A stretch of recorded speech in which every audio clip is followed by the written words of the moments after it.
Vous écoutez Radio Equinox, la chaîne du peuple. La chaîne du peuple. Bonjour. Dans plusieurs de ses discours, le président de la République encourage les Camerounais à être des créateurs d'emplois avec pour but s'auto-employer et employer d'autres afin de réduire les niveaux élevés du chômage et ses conséquences. Il encourage régulièrement les Camerounais à penser l'innovation, créer des entreprises de production afin de réduire la dépendance du pays vis-à-vis de l'extérieur. Il encourage même les PME avec un ensemble de mesures d'accompagnement. À l'écouter dans ce sens, on ne peut qu'avoir l'impression qu'il est l'un des présidents les plus enviés de la planète. On ne peut que se dire que les Camerounais sont gâtés. La nature leur a donné un mage, un bijou.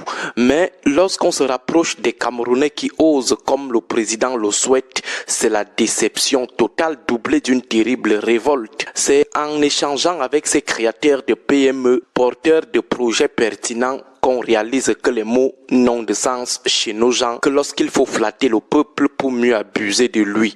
Les Camerounais osent. Ils s'activent dans les projets qui peuvent facilement nous sortir de la dépendance. Malheureusement, plusieurs de nos gouvernants sont animés par des mauvais esprits. Ils sont carrément mal intentionnés. D'abord, vous créez votre petite et moyenne entreprise avec tout ce qui a comme portée et ouverture. Pour obtenir la paperasse afin d'être en conformité avec les textes, c'est la guerre. Si vous ne disposez pas des sommes exorbitantes et si vous ne vous armez pas de patience, vous allez seulement vite abandonner. Et quand bien vous réussissez à la mettre sur pied, votre premier obstacle c'est l'État. Disons les agents de l'État qui viennent vous racketter chaque jour, vous imposent des taxes incompréhensibles qui peuvent vous amener à fermer les portes, à tomber en faillite. Ce sont eux qui viennent encore vous harceler et parfois prononcent votre fermeture. Comment vouloir une chose et son contraire dans ce cas?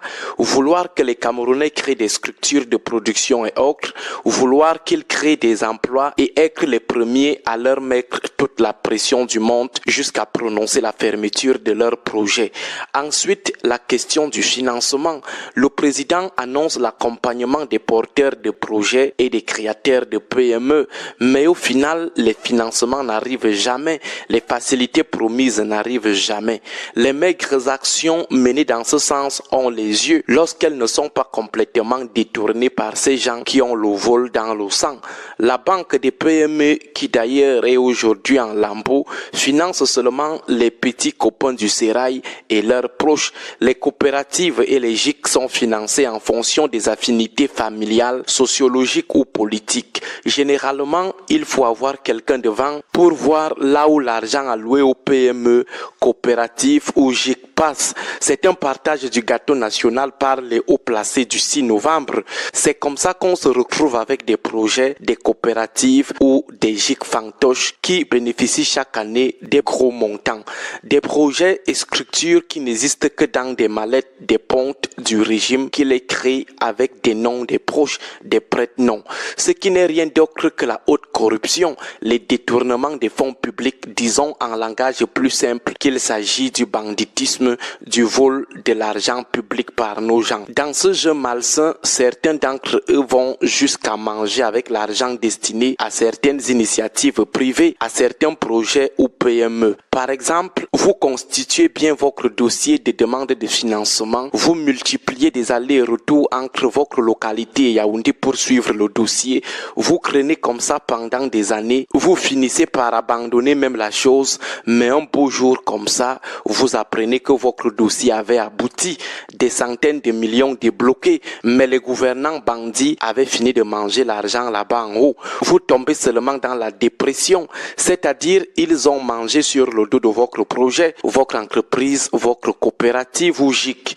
Ils ont effectivement débloqué de l'argent, mais ils ont fini de le manger là-bas en haut. De la méchanceté pure et simple. Ils ne mangent même pas une partie, ils mangent tout et correctement même. Qu'est-ce qui va leur arriver? C'est leur pays, la loi c'est eux. Qui va leur faire quoi que ce soit? Leur patron, le président, est lui-même dans son calme, son laxisme et son inaction légendaire. Il vous fatigue les oreilles chaque 31 décembre que les voleurs rendront gorge, mais en fin de compte, rien. Et le pire, dans cette méchanceté déjà très aggravée, c'est le détournement des projets. projet, vous présentez votre projet à ces gens, vous attendez qu'ils vous financent ou vous apportent des facilités, mais après, vous entendez qu'ils sont désormais les initiateurs du dit projet avec des prête-noms. Vous découvrez la mise en œuvre de votre projet à la télé, au journal de 20h30. Ils ont volé votre projet. Des gens qui volent comme des souris, même les projets, ils les volent. Finalement, au lieu d'encourager, ils découragent plutôt, ils détruisent même. Mais chaque 31 décembre, le président vous fatigue les oreilles avec son refrain sur les Camerounais qui doivent oser. Agréable journée à tous. Radio Equinox 93 FM, 93 FM, la chaîne du peuple. 93 FM, la chaîne du peuple. La chaîne du peuple.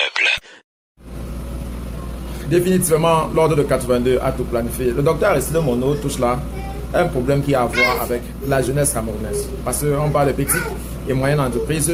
C'était pratiquement la dernière carte que le gouvernement Biya avait trouvé nécessaire de maintenir la jeunesse qui était déjà très en chômage, de pouvoir se distraire. Aujourd'hui, il y a deux catégorisations. Et tout ça est logé au ministère des petites et moyennes entreprises et de l'artisanat social. Ça occupe les jeunes et les femmes. Les catégories qu'on peut considérer les catégories qui méritent d'être protégées, qui méritent d'être accompagnées. C'est voilà la catégorie que le gouvernement a décidé de miroiter. Un certain avenir indépendant, mais qui en réalité reste dans les chaudrons, reste dans la maquette. On va commencer avec le plan de la jeunesse. Je prends le cas du Nozo. Depuis près de 7 ans que la crise y est, on a vu une croissance de création des ONG, des associations à droit privé. Et ces associations-là, pour la majorité, œuvrent pour le processus de la paix.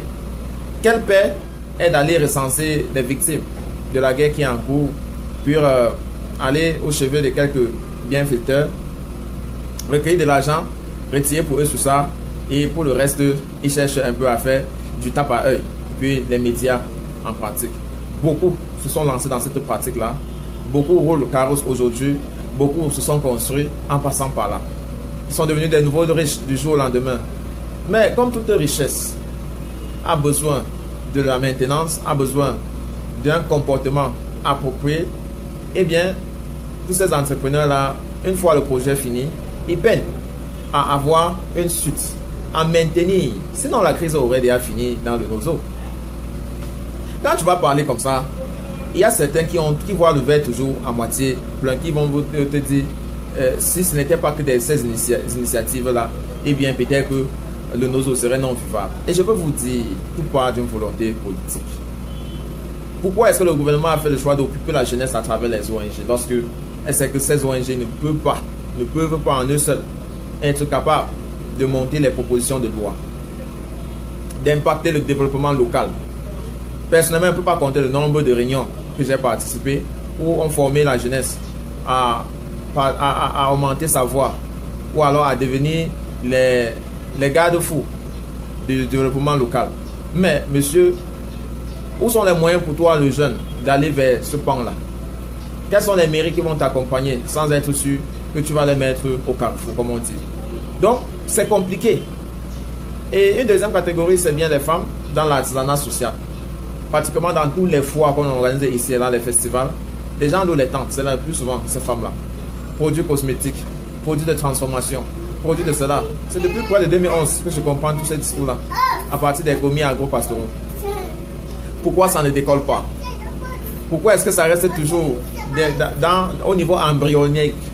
Combien de supermarchés arrives-tu et tu retrouves certains de ces produits partis de l'artisanat social? Tout ça, c'est de l'esbrouf. C'est la manipulation. Et beaucoup se sont casés là, pensent vraiment qu'ils vont battre par point avec ça, ou bien pensent qu'ils vont s'installer avec ça. Ben que non. Ça ne dure que sur le temps, parce que la richesse a quelque chose de particulier, ou alors l'émancipation, c'est que lorsqu'elle ne suit pas un canot, elle ne suit pas un canot principal, et bien à un moment donné, vous-même, vous êtes dépassé sur ce que devient votre projet. Parce que tout comme tout projet dans la vie, il y a les moments de gloire. Et les moments difficiles viennent maintenant pour tester comment vous y êtes arrivé. Et c'est généralement ces moments-là que ces pseudo-entrepreneurs se trouvent dans les difficultés parce que, oui, ils ont la chèvre, mais ce n'est pas eux qui tiennent les ficelles. Le gouvernement, dans sa part, il fait exactement ce que Aristide Monod explique là, c'est-à-dire les membres du gouvernement décentralisé dans les régions, ça rassure qu'ils ont leur pourcentage qui revient à chaque fois que les dossiers passent par eux, distraire certains projets à leur propre profit et au profit de leur famille, du moment que ça leur permet de vivre au-delà du moyen, c'est-à-dire avoir ses 3 repas par jour, acheter sa voiture et être capable de se vêtir chaque jour, eh bien, on devient silencieux comme des pistes. Et voilà comment le pays fonctionne depuis un bon bout de temps. Nous devons collectivement cesser de croire à tous ces rêves-là. Tant que la volonté politique n'est pas claire dans l'accompagnement de la jeunesse et de la femme, qui sont les maillons faibles de la société, eh bien, le développement, voyez-vous, serait toujours un rêve lointain.